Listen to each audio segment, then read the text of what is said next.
Sa itu tadi artinya satu atau sopo ya. Nah, sopo ini yang artinya bersatu. Jadinya orang Lombok itu dari nenek moyang kita menjunjung tinggi nilai persatuan. Nanti setelah zikran kita akan ada sedikit sosialisasi masalah YRC. YRC ini tempat pengaduan warga masalah pelayanan publik, baik mungkin masalah kesehatan, kemudian administrasi kependudukan dan berbagai.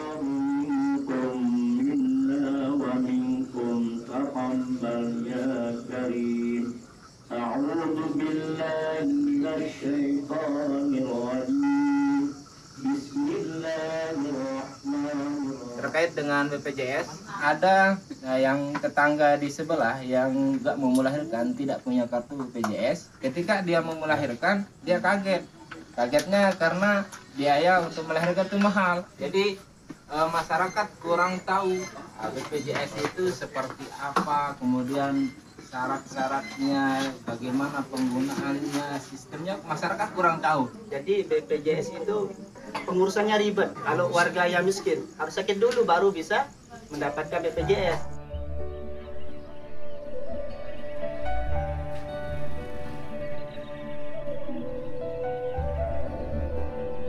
Bismillahirrahmanirrahim. Assalamualaikum warahmatullahi wabarakatuh. Jadi tiba para remaja, kami mohon kehadirannya untuk hadir di musala karena petugas dari puskesmas sudah ada di tempat. Pemeriksaan dengan metode IVA. Mungkin ada ibu-ibu yang mau bertanya, silakan ibu-ibu. Kalau nih, BPJS ini apa penyakit? Penyakit tertentu. Semua penyakit ibu. Oh, serapu penyakit toh. Mungkin ini Bu masalah BPJS istilahnya yang membuat kakak sebelum anak lahir itu banyak yang belum ngerti ya. Ini kan pembuatan BPJS kan diharapkan sedini mungkin. Biasanya kan kita bisa tahu laki perempuannya kan ketika bayi sudah USG-nya 5 bulan biasanya kan. Kalau yang itu saya belum paham betul, artinya gini, yang jelas cuma dianjurkan aja untuk membuat.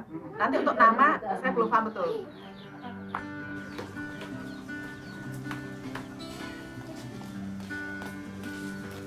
Kan kandang posyandu kan ini. Masalah apa tuh bahas? Masalah no BPJS. Kan dengar-dengar kan daunin jatuh piang untuk calon bayi. Kak iya, bingung kita jarin masin dia tahu baik. Ibu ketuaan doang. Karya kedua lain mula jam kesemasu kan Menyusahkan nanti. langsung selesai. Kan terus itu taruh Pari mana? bebayah. Ketuaan dah ya Pak Kadus nih. Pun jelas. Assalamualaikum. Waalaikumsalam warahmatullahi wabarakatuh.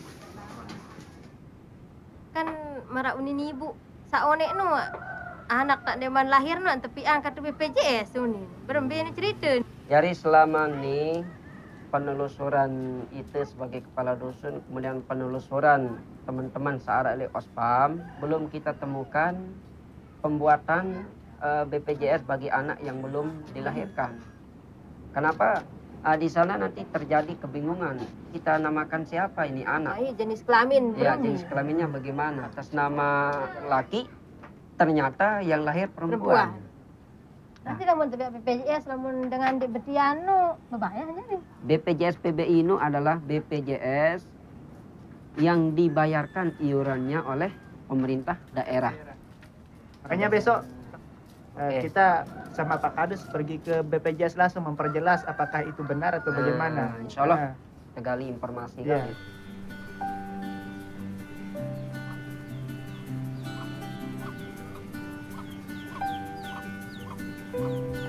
Pak Kadus bilangnya nik itu tidak boleh sama dengan nik anak. Pas kita browsing di sana persyaratannya menaruhkan nik kakak di sana. Dan itu juga kita kurang paham apa maksudnya.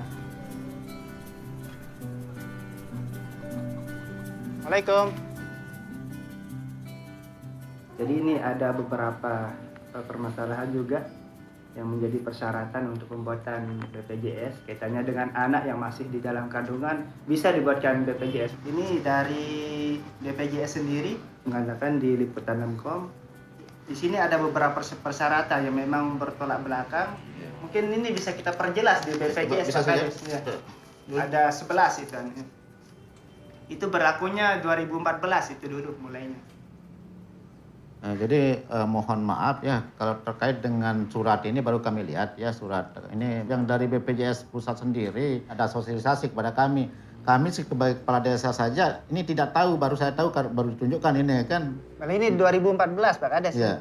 Jadi selama ini yang kami dengar keluhan dari masyarakat untuk terkait dengan bayi yang mau dibawa ke BPJS itu harus tercantum di KK. Tuh jam persal dulu ibu-ibu pernah melahirkan enggak? Udah sekali dulu enggak ada masalah-masalah kayak gini. Iya. Selesai melahirkan langsung pulang bawa anak yang dulu. Ya. Cukup hanya KTP aja kan? Iya. Nah, pas punya KTP udah mau melahirkan waktu itu kan masuk rumah sakit tunjukkan KTP sudah mau anaknya ada tindakan medis atau tidaknya anak itu udah melekat di ibunya. Jadi begini ya, kalau terkait dengan persyaratan BPJS yang memang mengharuskan untuk anak yang masih dalam kandungan itu dibuatkan KK dan tercantum dalam KK tersebut itu sama saja kita membuat data fiktif. Kalau anak itu belum lahir sudah menjadi warga negara. Tidak ada dalam ketentuan undang-undang yang mengatakan bahwa warga negara itu termasuk anak dalam kandungan.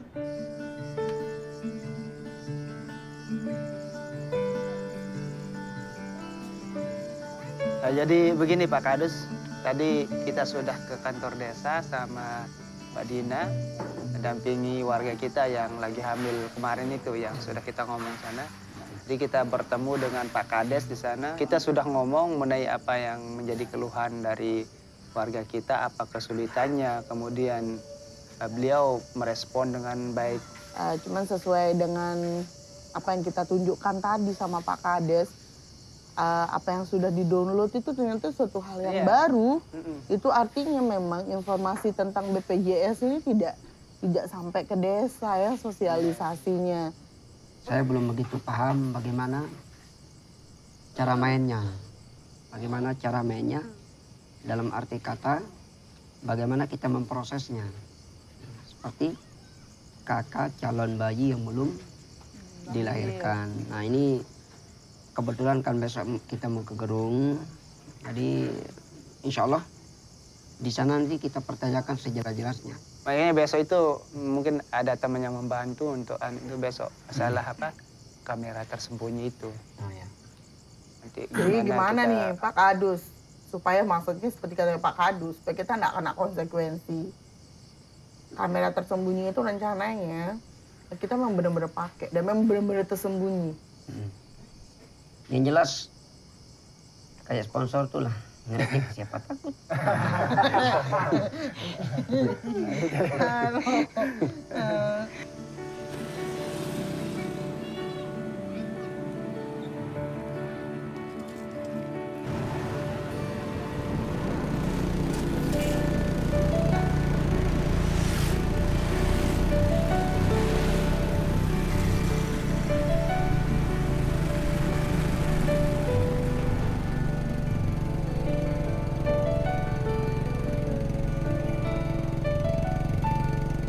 Kita pergi ke Gerung, akhirnya kita ke Dikes, kita bawa perinan kita dari internet itu mengenai persyaratan BPJS sesuai rencana kita dengan Pak Kades.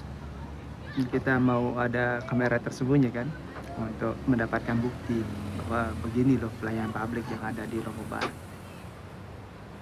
Gimana Bu? Ini yang mau tanya cara kita ngurus BPJS, Ibu. Adik saya dia hamil. Oh, udah pernah periksa di bidan? Dikasih Gimana tahu. periksanya? Dikasih tahu sama Ibu Bidan. Tapi apa ya? Dia bingung soalnya kan belum tahu anaknya. Nicknya dilihat, nomor nicknya kan sama, nick di kakak itu muncul di KTP itu sama pas foto ya, apa lagi buku KIA-nya, buku KIA.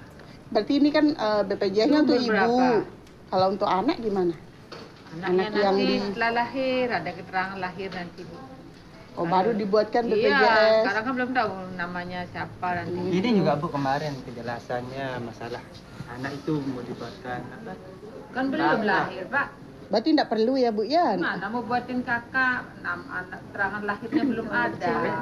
Kemarin yang anu kan yang download ini masalah anunya. Itu PNS itu, anak PNS. Yang anu ini. Oh, anak PNS. Belum lahir itu. Coba kita mau perjelas, kayaknya agak ribet ya, supaya lebih jelas anunya. Nah, ini kan ada Ya, bukan penerima upah tuh PNS. PNS. Kalau yang ditanggung sama pemerintah itu.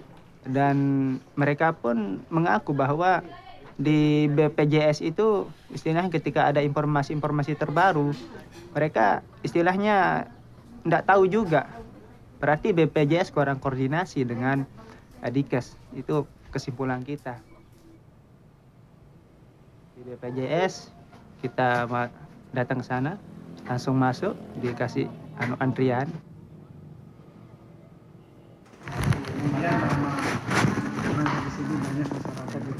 Iya, makanya itu yang jadi permasalahan di desa. Jangan di ini.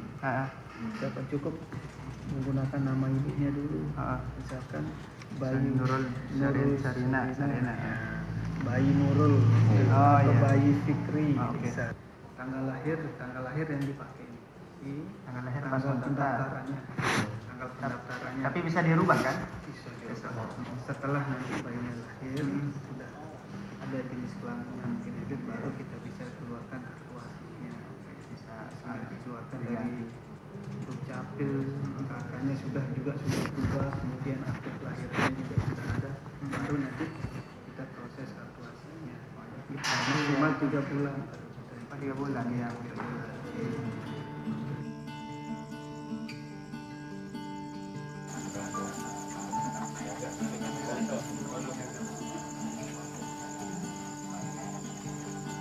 Jadi setelah saya tanyakan mengenai pembuatan BPJS yang PBI, ternyata di sana tidak diterima. Kemudian saya langsung buka tas, ya, melihatkan hasil yang saya dapatkan di internet kemarin. Yang pertama itu masalah NIK kan, NIK nomor induk keluarga itu.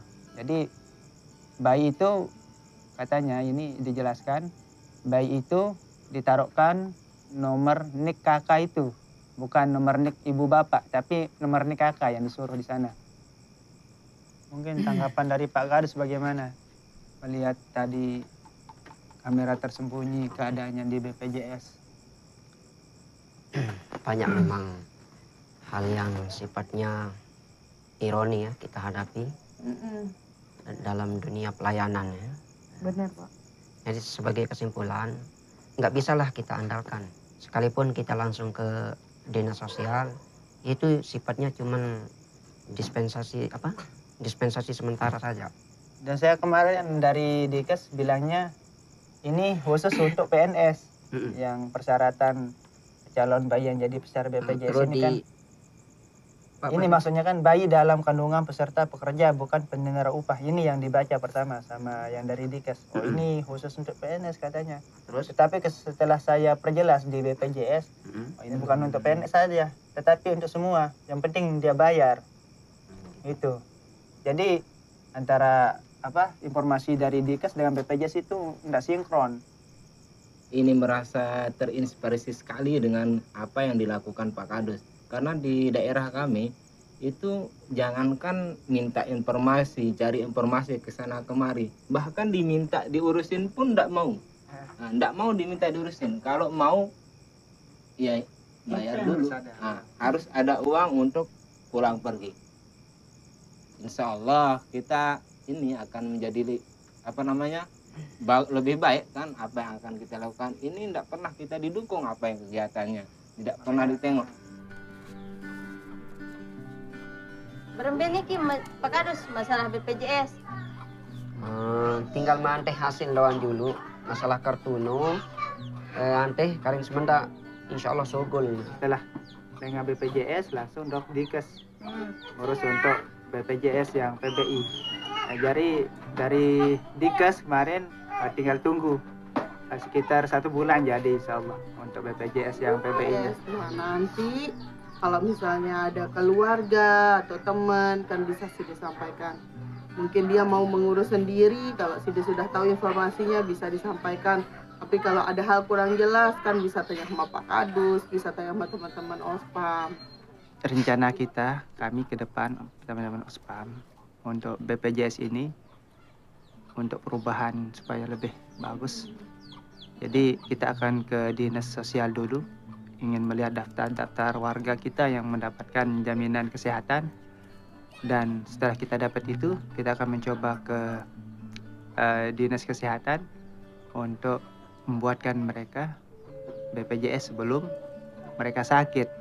Sejak saat itu kita udah mulai merasakan bahwa masyarakat udah berani ngelapor. Kalau dulu tuh nggak berani ngelapor, tidak berani bicara pada orang tempat mengadu.